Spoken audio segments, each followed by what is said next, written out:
Okay, good morning, ladies and gentlemen. It's such an interesting thing to be here again, and today we have another master class, still on the Precision Agriculture Incubation Program Core 3. We are having two classes today. The first is going to be on artificial intelligence in agriculture, and it's going to be handled by Dr. Meina Kuzmenko. The other class will be on drone, introduction to drone technology. That will be for afternoon section. It's going to be taking place after this section called different calling.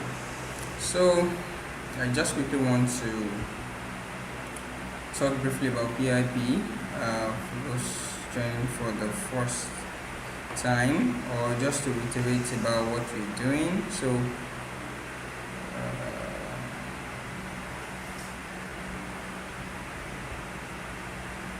okay, so welcome everyone once again to the Precision Agriculture Incubation Program Core 3, which is still presently ongoing.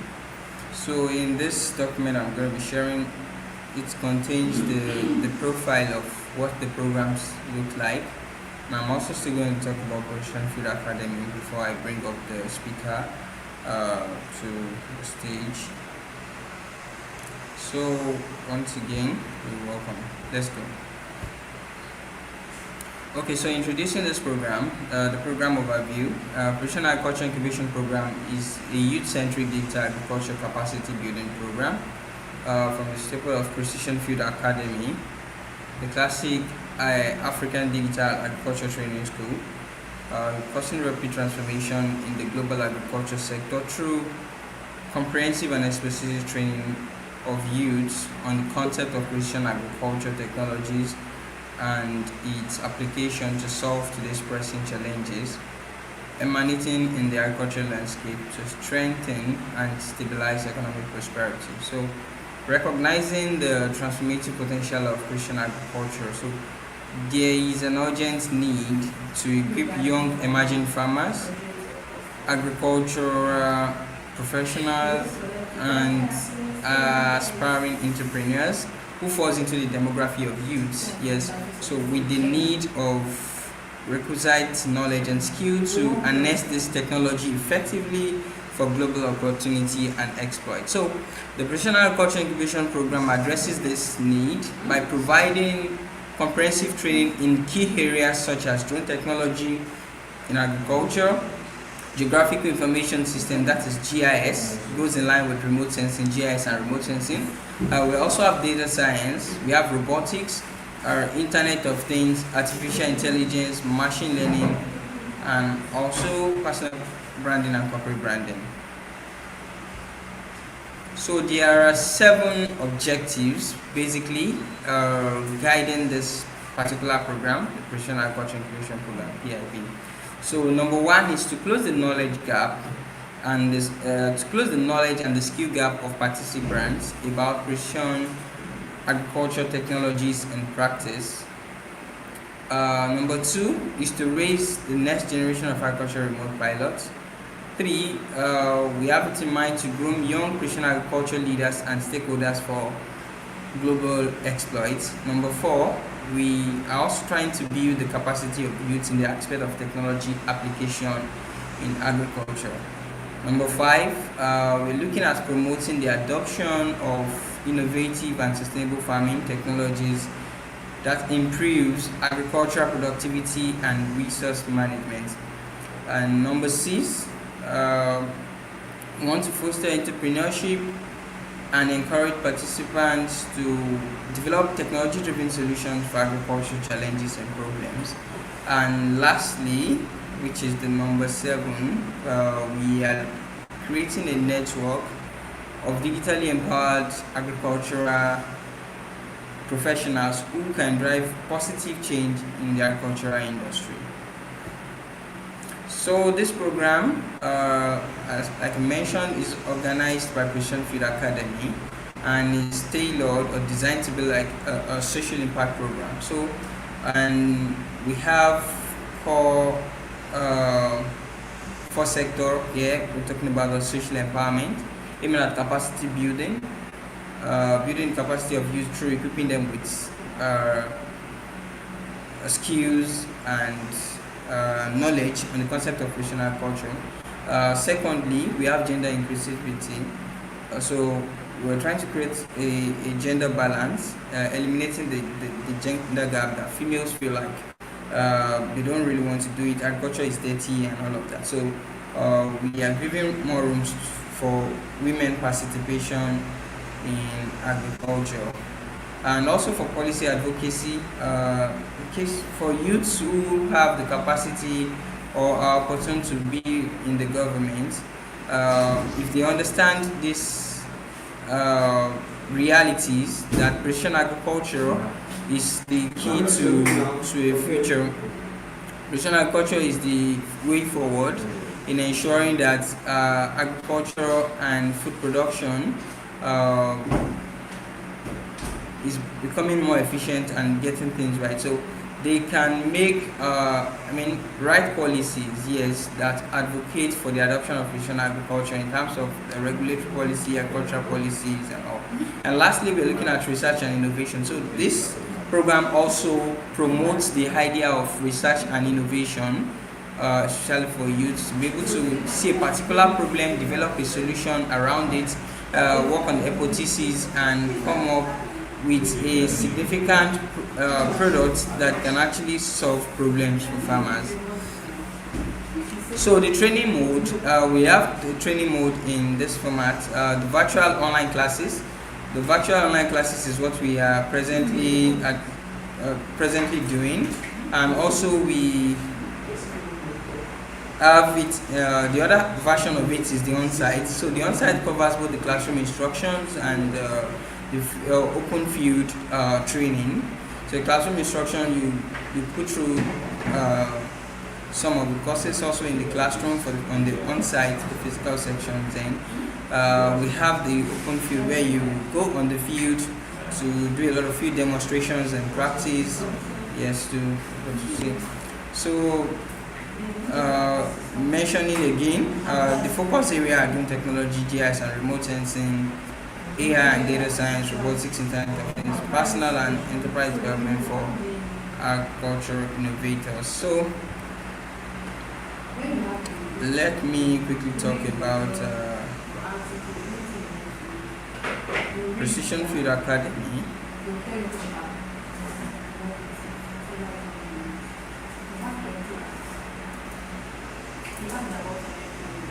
Okay, so Precision Field Academy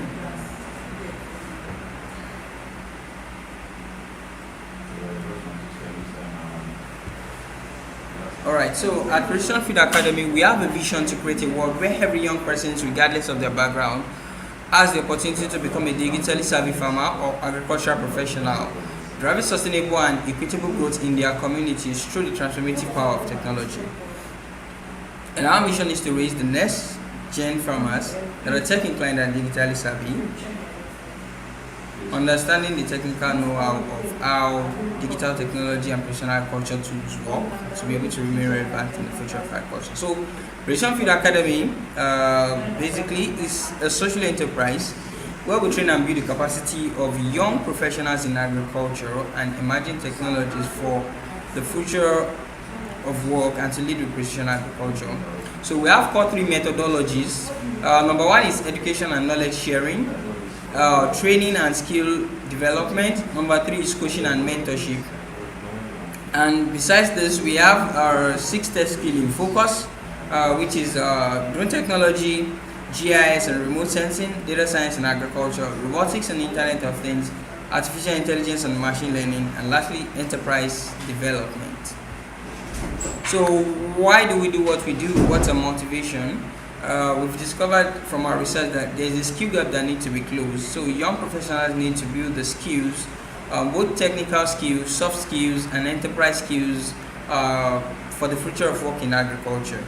Secondly, we also note that observing the trend for youth is not just enough. So youth need to be an enabler. They need to directly be involved in creating laudable solutions to agriculture challenges through research and innovation adoption. So thirdly, is that technology is actually a powerful tool that we can leverage to unlock the African agricultural potential. So why should you join us at Operation Feed Academy? We are creating the future we want in agriculture, and we are inviting you to join the trend. So we also connect you through our community to the world of information and opportunities, which is coming in terms of scholarship, internship, and volunteership programs. So on both local and international scale for your career growth.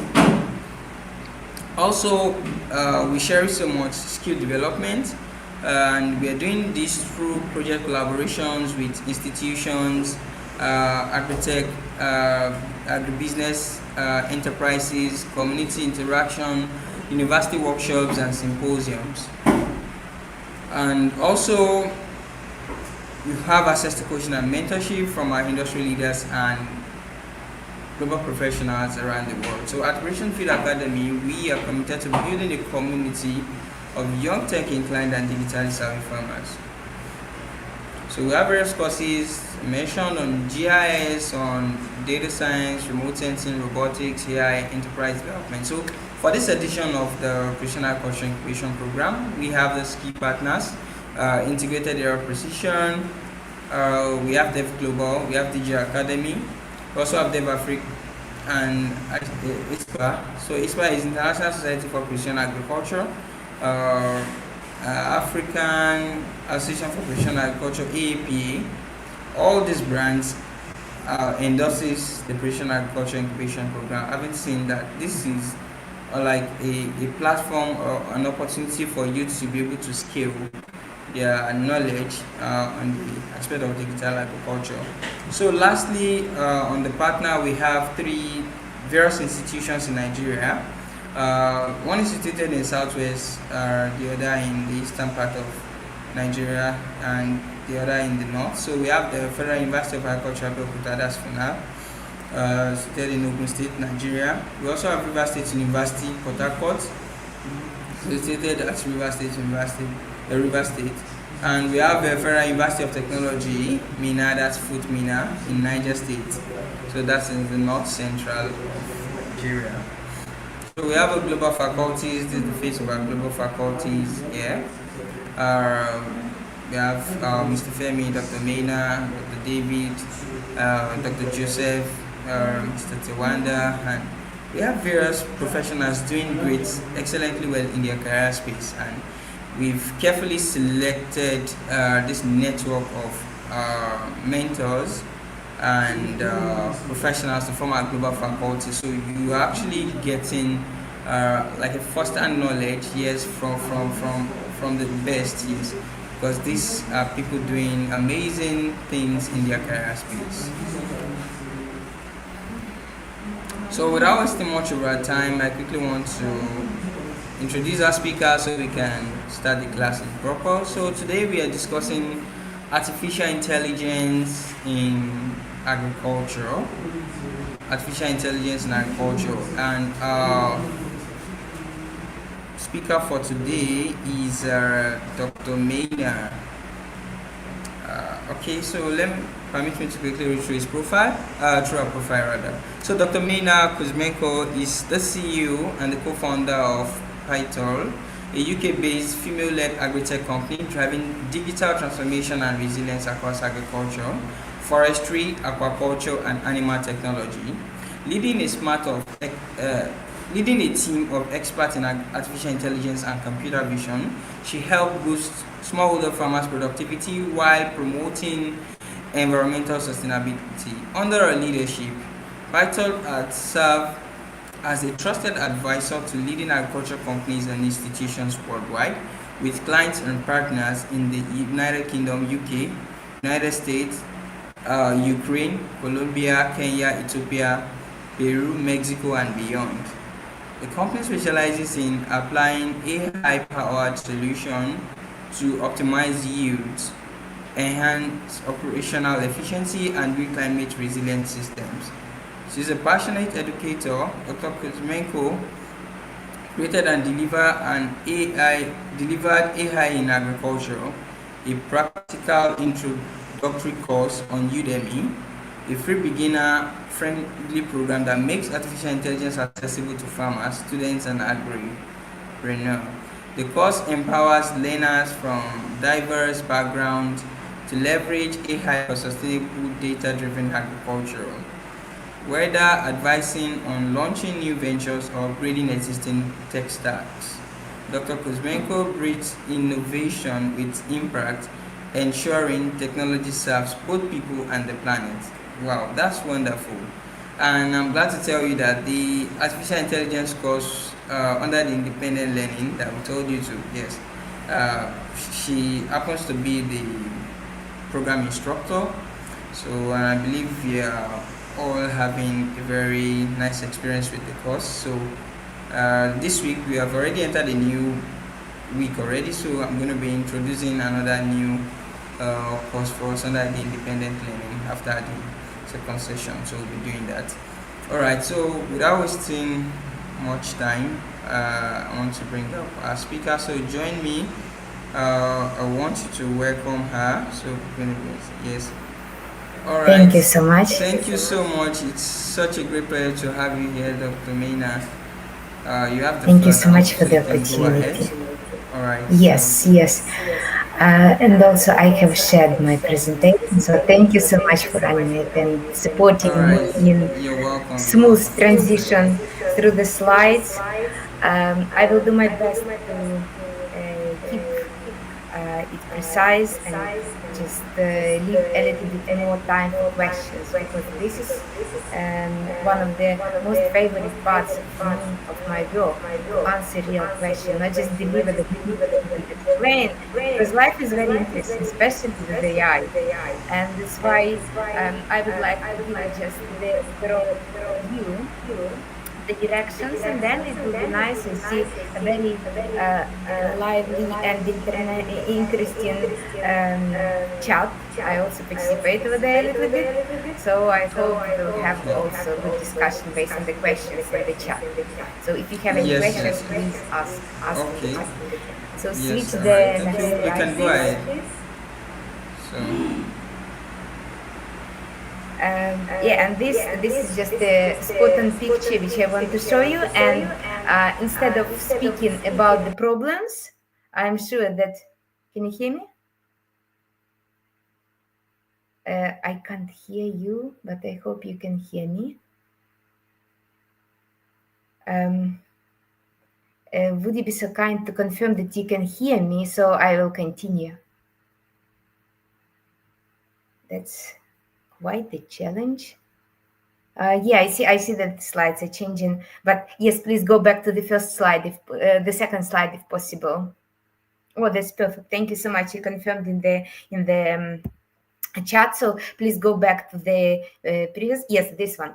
So what I want to say that first of all, before we start a conversation about all these smart technologies, it's very important to understand why we are doing this. So basically, there are lots of problems in agriculture in Africa, and you know about these problems more than me.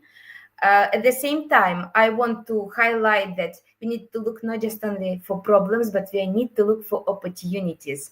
And this is the brilliance of artificial intelligence. And it's using this word, I mean, all the complex technologies, so not something specific, but all the complex technologies existing for solving problems in agriculture. The next slide, please. At the same time, I want to briefly mention, because yes, this abbreviation AI is popular, but I want to explain in a few words how does it work. Because what I see from the communication, from my conversations with farmers, with researchers, that everyone is interested in it, but it's quite sometimes challenging to understand on which step we are of using it and how it works inside, how it's the backstage of AI. So, in simple words, it's just three main steps when AI system is working. So, first step is about data. So data, it's all about data collection, and data it's everything which is generated by us. I mean, we can use smartphone to collect data. We can use unmanned aerial vehicle, which is drone, or any other um, type of data collection tool which helps us to collect information about specific crops or about animals. And also, if we speak about higher level and satellite level, I've heard you have done introduction for GIS technology. So for GIS, we need satellite data. It's again all about data collection. So then, and yes, it's one of the direction. I mean, imagery, and on the other hand, we have IoT, when we have sensors, and we are collecting the data as well about the environmental conditions. We are collecting temperature, humidity, dew point, wind, or whatever is needed for processing and delivering specific results. Another direction of data collection and data generating is CSV file. It's data actually. So I mean, data could have different formats, but it's all important for further work of the AI system, because without data, no AI existing. And this is one more thing which is very important to understand, that we need to try to collect as accurate data as possible. So, for example, when we speak about the imagery, we need to do to follow the protocol of data collection. If we speak about the data which is in textual form or numericals, then we also need to tidy up this data. And in some specific projects I was involved. We spent like a few hours just to cleaning the text files which we got for further processing into the pipeline of all this AI system. So data is clear. We have data. What's next? Next, we are feeding this data into the algorithm. And it's again, I will speak a little bit about my course at the end of this talk, but I mean that algorithm and all this, again, mentioned machine learning developments and everything which is processing data. It's, let's say, a nice box where the data is fed, and as a result, we get the results, which are predictions or some calculations. And I don't want to go in depth into this analysis, because there are many different technical and technological terms which we can use speaking about the data analysis, but the main thing which you need to remember. So this is actually the brain and the strategic center of AI system. So it's all about this analytical part. So data, analytical part, and the third component and the third step is what we get. We can get it through, again, through a screen of our smartphone, or we can get a dashboard, or we can get just a report based on the analysis. But I mean, this is the prediction, which is the final goal of any farmer or any researcher or the person who is using AI system for getting the insights. So basically, result means insights, and it's built on the data processed by the system. Perfect. Thank you. Next slide, please. I hope it's now clear setup. And now what I want to do, I thought about how I can, because obviously the area of applying the smart technologies for agriculture is huge. But I decided just to show you one specific example. I took your crop, cassava, because yes, it's not widely grown in the UK, But I believe that if we will consider cassava as one of the examples how artificial intelligence can be applied for different tasks in cassava production, it may be helpful for you to understand and reapply the same concepts for other crops which you are working with or which you are researching. So let's start with one of the traditional application of artificial intelligence for plant for crop production. It's plant phenotyping. And basically, what do I mean by plant phenotyping? It's kind of a little bit scientific word, but it's all about measurement and assessment. And if we speak about measurement and assessment, it means that we need to currently be mainly all of the people who are trying to do plant phenotyping, they are using their eyes. And this is the natural way how we can get the results, the insights. Something is bigger, something is brighter, something is smaller, whatever feature, whatever trait we are assessing. At the same time, artificial intelligence applies the same methods. So it can be applicable for qualitative or quantitative characteristics. And by these words, I mean it can help with numbers when you need to measure something, or it can help with color assessment, or color assessment is like the most frequent one when you need to compare and understand what is what on some specific scale. And for example, in this case, I again just a bit of housekeeping points. At the bottom of the slide, I hope the Femi and his team will share the slides with you, so you can see the links to all the research papers which has been mentioned during this talk, so you can go in depth and read the results of this specific research. So this was actually the research of breeding, cassava breeding, but it was a nice example of plant phenotyping, and that's why I decided to put some visuals over here. And basically, the challenge was to assess different. So basically, the researchers, they had 3 types of cassava genetically created, and they needed to assess the effectiveness of their methods. So this is what they have done. So they compared it using statistical methods, and they compared using the these numbers which they have obtained using the ordinary ruler. At the same time, where AI can help with this, it's all about taking images and then processing them through machine learning algorithm or deep learning algorithm. And again, deep learning is just one of the subdivisions of machine learning. So when we speak about machine learning, it's a little bit like a more general level of machine analysis process. But if you speak about deep learning, it's more complex. So that's why in this example, you can see how the vegetative part of a cassava plant was assessed for specific plant traits, and how it was, again, it's all about numbers, because basically the greenness of leaves was translated into numbers, and numbers were compared between themselves. Next slide, please. And on the next slide, you will see the other way. Yes, thank you. This is about the root parts, because obviously we know that both parts are applicable and editable.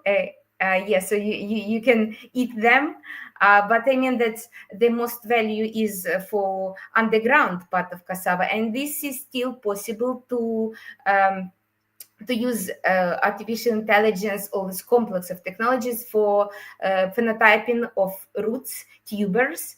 At the same time, I must say that this is the challenge of using AI for tubers, that you cannot do and you cannot apply them during the growing process. So you need to wait for a full cycle, then you are harvesting them, and then only then you can compare the data, compare all these photos, you can measure them, you can compare the results of these measurements, but it takes time for growing. And this is speaking like on the higher level, this is one of the challenges of using AI in agriculture when we need to wait a full season basically to get the results. And then if you are doing, for example, breeding, which will be on the next slide, it's again about waiting and waiting for a full cycle. And this is disadvantage in terms of, for example, when investors, they are looking at different opportunities to put their money and support some innovations. When they see agriculture, it's lucrative on one hand, but on the other hand, it's all about time, time which is required, and it's naturally required. We are not able to speed up so much the process of growing, because it's a live organism and the plant is growing with time. So this is the restriction which we need to accept, but adjust what we can do. So that's why what I see in practice, that when we are doing plant phenotyping, it's complex. So starting from the very first stage, we can do the plant phenotyping of upper part, so everything which is above the ground. And then when it's already harvested, we can do the work with roots. And it's not just about cassava, as I mentioned. We can work with any type of other tubers, for example, for potatoes. And this is the method how we can make a joint effort, work with plant phenotyping during all the growing cycle. The next slide, please. And basically, in the next slide, I demonstrated, I found one brilliant research paper today, which is showing the development of cassava breeding for the last 30 years. And as you can see, it's quite interesting because they demonstrate, again, just go through the link and you will get in details all the stages. But the challenge is that actually the innovative technologies have appeared only on the stage after 2023. So it's not even included in this chart. And we cannot do anything in terms of what has been done historically. So that's why it's we have a huge heritage of knowledge and data about the plants. And it's again not only about cassava, but about other crops as well. But this is the challenge of digitalization, that it requires extra efforts. And as of now, it's easier just to start from the scratch and collect data on ongoing processes. Otherwise, and not to Please, go back. if you can hear me, Ma, I would advise Yes. you maybe log out and rejoin the studio, because the network is bad and we can't hear anything from you, so your conversation is breaking. Okay, just give me a second. Then I need to log out and join. Just okay, give me 1 minute. I will rejoin.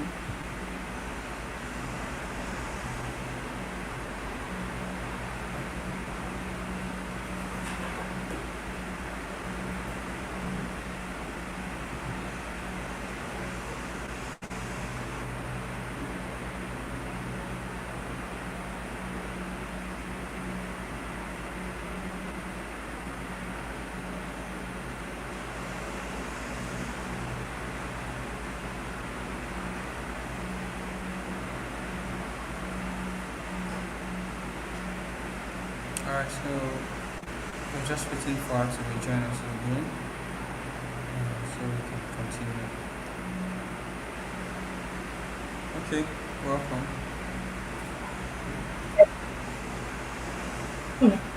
Alright, I think it should be better now. I hope so. Thank you so much for letting me know about this challenge, about this problem. Sometimes it happens. I hope it will be Okay. better now. Alright, So, I think yes, let's go back to the breeding process. Yes, regarding the breeding process, what I also want to say that in breeding, it's again about applicable for other crops. We are speaking not just about assessing the visual traits and analyzing the data, visual imagery which we get, but also it's about the data which is numerical and especially when we see the possibilities to creating new varieties based on the genotype, and when we can do something with this numerical data related to specific varieties of cassava. It's again where the data science and the machine learning can be of help. But again, the challenge is that it's pretty quickly we can get the results of how it should look like. At the same time, for practical level, it's always about time. So we need to understand this, and if there is a possibility to apply any speed breeding protocols or use other innovative methodologies for cassava breeding, it's warmly welcome always. So the next slide, please. Yes, and on the next, this is one of the hottest topics. We are slowly going to the most delicious topics, because it's all about diseases and pests. And why I say that it's the most delicious, because basically it's where the practical AI can be helpful. And on this slide, you can see the because, as I mentioned, in breeding, it takes time. And again, breeding is about the research organizations mainly, and it's all about the specific projects. But regarding pests and diseases, it's all about real life. So if you go to cassava farmer, he will tell you a lot about these challenges which he met on daily basis in his farm. So what is the interesting part where the models can help, machine learning models can help? It's about the distinguishing the differences. So in this case, you can see the 5 different diseases of cassava, and if the person doesn't have any real life experience, any practical experience of working with cassava diseases, it will be just quite a difficult task to recognize what is what. And then the even challenging part will be to understand how big, how much is the disease present on the leaves. And the third part is about what to do with this disease. So that's why basically the main possibilities which are in front of the applying AI for disease detection, it's about, first, it's recognition of disease, then it's quantification of disease, so understanding the disease pressure on the leaf or on the plant. And then it's possible, let's say if you speak about small size plot, it's possible to understand even the disease pressure per plot. So when we are measuring the disease pressure for every plant, it's possible to get the overall total number as well. And the third level of advancement is the application of specific treatment for this disease, and trying to minimize the negative impact and loss caused by this disease. The next slide, please. And on the next slide, as I remember, we are speaking about the other topic. The other topic is about the, as I mentioned closely, because basically pests and diseases, they go together. And this is the other problematic challenge for farmers to recognize pests. Basically, main pests are well known. So you can understand, obviously, by even the color, you can recognize the difference between pests. For example, if you're speaking about white flies. But the problem is in a different area. And this area is about the understanding the number of these pests which are present, as well as sometimes maybe it's still the pest recognition, pest identification, and then to understand how much is the pressure pest, and then or caused by this pest, and then to understand what to do next. And for example, if this is the pest which can be still under threshold, the number of pests is under threshold and it's still possible to not to spray anything, not to apply any chemicals, that's good, and it's one of the sustainable way how to do the integrated pest management practices, just to hold on any application of pesticides or just keep chemicals back. But on some stage, when the threshold of pest presence is overtaken, then there is a need to do extra action, because obviously there is harvest which can be lost at all. And the next slide, please. And that's why where the artificial intelligence practically can be applicable, it's about the, again, quantification, about numbers, understanding how many pests are present. And for traditional practice, pheromone traps are used, and it's one of the widespread application when you have the sticky trap, and you still have these dots, many dots of pests present, and you have a choice either to count them manually, which takes some time, or you can just take a photo and the algorithm can count it on your behalf and provide the number of pests. And basically, applying the methodology, you can understand, is it still under threshold or is it above?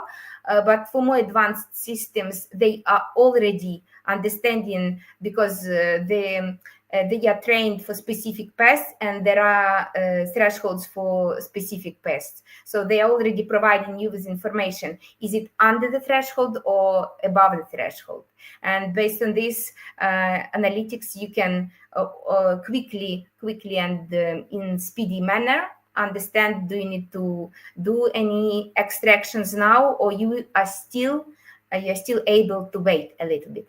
At the same time, I want to say that there are practical challenges with pest counting in yellow sticky traps, because some of the pests, as we demonstrated whiteflies in the previous slide, they are pretty difficult to see. They are very small, first of all, and then yellow color of the background, they just blurring in this background.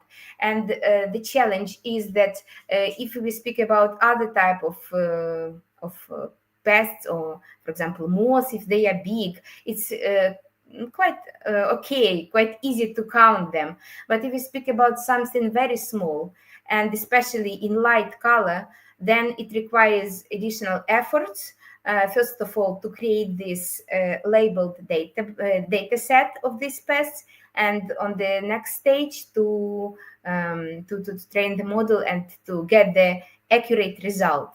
And also regarding the accurate result, just the overall approach is that good performing AI model must have above 75% of accuracy. So we cannot say that if the AI model for any, it's not just for pests or for diseases, for any application for specific use cases. So if they are below 75, it means that it's average, and it still requires more data and better training for providing more accurate results. Yes, and also one more thing which I want to say, which you need to know, it's about the word confidence. Sometimes the accuracy, when you are assessing the accuracy of AI models, you can meet the word with confidence 90%. So this is actually the accuracy which is meant, and which is the applicable for this specific case. The next slide, please. And on this slide, I want to show you it's quite a complex one. That's why I'm happy that this slide will be shared with you. My presentation will be shared with you. So basically, this is the project which we worked on, and we had this project in Kenya. So it's not specifically relevant for other countries, let's say, because it's all about false codling moth.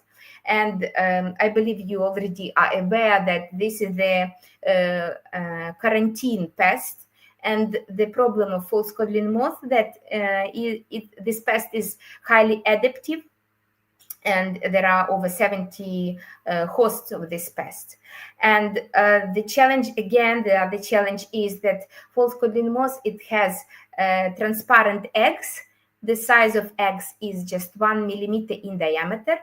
And then when the larvae appears from the egg, it goes inside the fruit. And this is basically the end of the story for ordinary visual assessment, because if you just have them, we worked with the chili pepper crops in Kenya. So when you have this thousands of chili pepper fruits in the greenhouse, and we have counted, it was around 100,000 chili pepper fruits in the greenhouse. So obviously there are physical limitations and visual limitations and memory capacity of people. Even if you have a team, a very good team, it's still quite time consuming and labor consuming to do this monitoring. And again, moreover, we are speaking about the non-destructive plant phenotyping when the fruits are on the plants. So it's not in front of you, so it's not post-harvest. So that's why what we have created the AI model, which is assessing the shape, so the appearance, how it looks like, the shape and the appearance of the chili pepper fruit. And I will be delighted even to share the link of the brief video how we collected data. So we collected data using a few smartphones. We were using the videos, but basically video and photos, they're pretty much a good match for further processing. I mean that we were able to not just to identify the chili pepper crops, but also to fruits, but also to count them. And what was important for us to recognize the fruits with abnormally developed shape. So what do I mean by abnormally developed shape? So we have all understanding how the chili pepper look like. So, but sometimes we have seen a little bit curvy, a little bit in size. It was a little bit awkward, let's say. And this is the sign that the development of the fruit has been interrupted by something. We are not saying that the larvae is inside, but if we speak about this 100,000 fruits, and then when we compare them, we see that, for example, like 80,000 are perfectly the same, almost the same shape, maybe with some minor variations. But when we speak about these awkwardly shaped fruits, there is a chance that larvae went inside, and this was the problem why the shape has been distorted and changed in that way. So by using the artificial intelligence, we were able to limit, to understand specific fruits which must be precisely scouted, and the locations of these fruits, because we also, during these projects, we have built the internal map of the greenhouse, and it gave us opportunity to localize these places where the fruits had some different shapes. Yes, so the next slide, please. But it's the project which we have accomplished in 2024, I think. So it was even before the stage of generative AI, and we are very proud of this project because it was quite pioneering and revolutionary to apply these methods of visual AI for pest monitoring. And it's the project's called early stage pest monitoring. So it's all about when you still cannot understand is it present or not. So this is one of the way how you can do this, and I hope my idea will give some extra opportunities for you to think how your specific crops or pests can be monitored as well.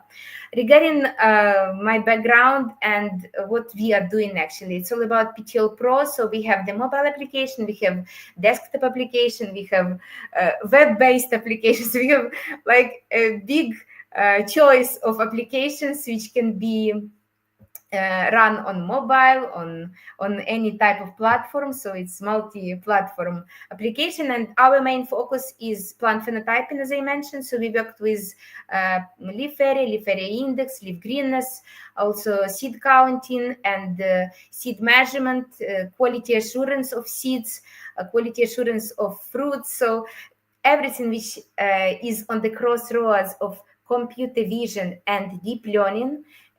We are demonstrating the use cases, how it's possible. And we work with not just with educational institutions, but also with real farmers. And it's one of the best things, I must say. That's why I am sharing with you so many practical challenges and how it works. Because in research part, we are supporting different organizations, and we have already more than 100 research papers which have been mentioned. They have mentioned our mobile application as one of the tools for leaf area measurement and greenness measurement.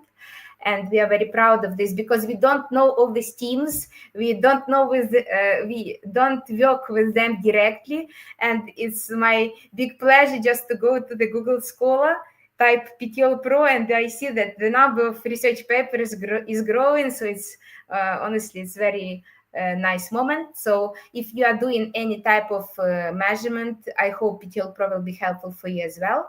And yes, one of the latest research papers was published in Nature.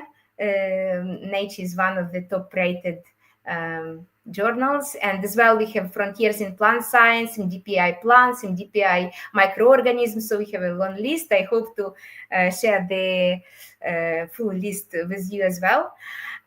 The next slide, please. And again, based on my practical work with real people, I decided to create this course, and that's why I do this course. Again, it's all in simple language, like I'm speaking with you now, because obviously English is not my first language. My first language is Ukrainian, and I also Russian is my native.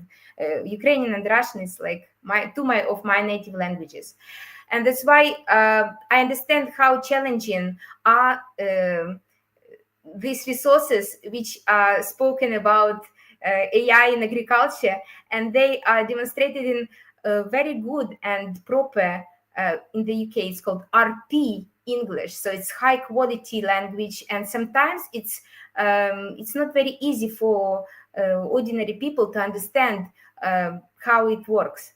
So that's why I created this course, and I am so glad that more than 1,000 people, they found this course, and they got some value based on this course.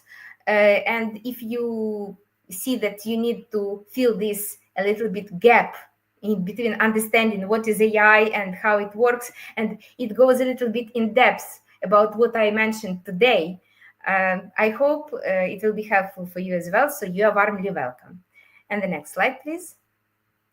And I see the timing is just perfect, because we still have some time to answer the questions. So I didn't have opportunity to read them, but I hope we will just go to them now. Yeah, so the last slide is about the connection, because obviously we have just 45 minutes for today, and I showed you what's going on with cassava. But yeah, cassava is just one of the crops which I try to highlight. In my daily basis, in my daily work, I share all the insights which I get in LinkedIn and other social media platforms. However, I don't do that on such a scale over there, but LinkedIn is my main platform, let's say. And if you have any questions, you can also contact me directly. I will do my best to answer and help as much as I can. So yeah, let's just finish this official monologue, and let's jump to the questions to start the dialogue. And yes, oh, thank you so much for very kind words of you. And yes, it's very helpful for me to understand the needs of the audience, of you, because you are working with plants, you are assessing them, you are just trying to understand how all these advanced technologies, because everyone actually is using now AI on daily basis in entertainment, And if we speak about all this YouTube, TikTok, and other platforms which we use for entertainment, they all are using AI, but it's like not so straightforward. But if you speak about agriculture, there is a need for directing attention to specific application, and that's why. Oh yes, and I spoke today only about the pre-harvest, mainly about pre-harvest, but for post-harvest, when you already have collected your harvest and you have it in front of you, it's still possible to do assessment. And it's not just about visual assessment, it's also about the lab tests, and the results can be processed on scale and in batch processing, and provide some insights, especially in terms of future. What we have seen that, for example, when the laboratories, they are collecting the results from wet lab tests, and then they digitize them, and then they can apply machine learning for analysis. So there are very interesting reports which you can be using for the next seasons. And this is basically how, in the same way, the forecast, weather forecast is working as well. When you are collecting past data about the weather, and based on that weather patterns, you are trying to use, yeah, I understand climate change brings quite a mess, but still, past weather forecasts, for weather records are very helpful for yield prediction, because weather forecast from the past, it's one of the part of the model. Any model for yield prediction, it requires weather data.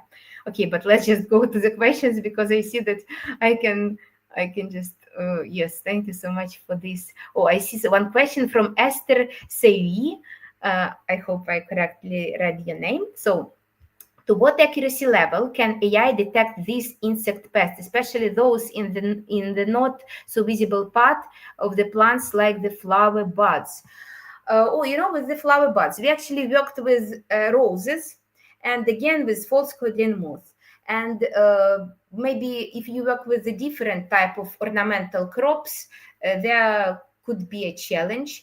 But and again, two things regarding ornamental crops.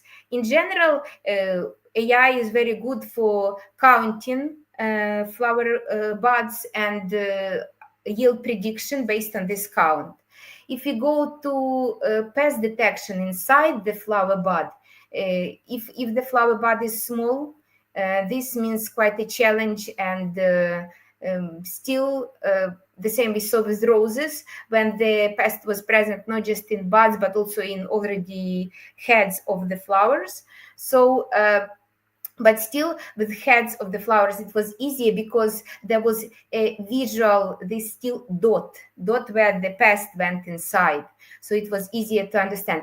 With roses buds, it was not so easy, I must say. And the accuracy, we didn't do the assessment of accuracy for the false codling moths. We were just doing the count, and it was not for us, it was the challenge just to understand, is it possible to see this entrance point or not. And that's why we confirmed that yes, it was possible, but it was only our internal project, so we didn't have like a budget for doing all the stuff regarding the assessment of accuracy and providing the reliability and other quantitative characteristics of our research. That's why I cannot straightforward answer this question, but the overall answer is yes, it's possible to detect the pest which went inside the flower. Yes. Do we have another questions? Let's just see. Yes, thank you so much for your kind words. They make my day, and I will be smiling all the day after. Yes, this is the question which I have answered. Yes. But since we have still 1 or 2 more minutes, I can tell you also about the challenge which we saw in practical level about, and it's still the challenge for not just for fruit count, or about the fruit monitoring, fruit development monitoring. It's called occlusion. Occlusion is very popular topic regarding any AI system, because basically when we have something like a tree or I don't know, bush, which plant is like spherical, and for example in apples we have these high density walls, trellis, when all the fruits are on the same space and it's easier to see them. But if you have something which is spherical, it's very challenging to assess what's inside, what is hidden behind the leaves. And for example, again, regarding pest detection, it was a challenge when the pest went on the leaf, and we worked with some drone imagery, and we needed to understand the presence of pests, but we were assessing not just the presence of pests by themselves, but we were assessing damage caused by these pests. And the damage of the shape of the leaf is one of the clue that the pest is present. And this is how it can be assessed as well. So in pest detection, overall trend is that we are not speaking about what we see, it exists. We are sometimes speaking about some indirect proof of pest presence. And on this nice note, I think I need to finish because I have another call. I do apologize about that. But yes, if you have any questions, please either contact me directly or post them on LinkedIn. I will be always happy to answer, because I love specific questions. I really like to dive deeper into them. Oh yeah, how reliable is AI in detecting disease in crops by use of image? This is actually the confidence level. And again, depending on the robustness of algorithm, we saw the algorithm which are 98% of robust of confidence. So that's why it's pretty confident. It depends on the data set which you have, and also depends on the again data set. If it has been collected only in like lab conditions and very pure and nice, and it will not work. The more real data set you have, the better. The more field conditions you have, the better. But on that type of data set, the challenge is just to do proper labeling and everything. So it's kind a lot of internal steps which has been done. But I mean that accuracy is already quite high. For example, if you speak about this type of crops like rice and wheat and corn, and especially assessment of disease present on the leaves, so it's already on high level. So yes, thank you so much for your questions. Just let's stay in touch, and I will be glad to answer them in the future. Oh yes, one is the PTLF on the App Store. Couldn't find it. Sorry guys, we are not on the App Store now, and we have the web application specifically for leaf area measurement for other phenotyping things. So yes, you can just contact me and I share the web links with you. But the Play Store was the easiest to show you. But for more specific applications, I will be glad to share all the presentation about PTO, so you can see all case studies we have with crops, and it will be more visualized, let's say. So thank you so much. Thank you very much, Ma. I think you mentioned you have another meeting now. So yes, unfortunately, I need to leave because it's upcoming in a few minutes. All right, no problem. So thank you so much for being such a nice and audience. Thank you so much. All right. Thank you very much for coming. We sincerely appreciate your presence and contribution to the success of this program. So we're going to put. All right. Okay. Thank you everyone for joining. She said she had to join another meeting soon, so that's why she left. So we'll be having another class exactly by, I think that should be starting soon. Once it's 1 o'clock. Yes, we'll be kickstarting officially by 1 o'clock, and that's introduction to drone technology. So we are currently in the drone week, and most of the topic we are going to be discussing this week is centered on drone, agriculture sprayer drone, drone mapping, drone technology. Everything is just revolving around drones. Yes, our class is supposed to have come before now, but she had to reschedule to this week. So just prepare. Once it is 1 o'clock, we'll be going live for introduction to drone technology, and ensure you do well to participate. The attendance link for this class will be sent. Ensure you fill in your details to show you participate. So, all right. Thank you very much, everyone. Bye for now. Meet you in the afternoon. Bye.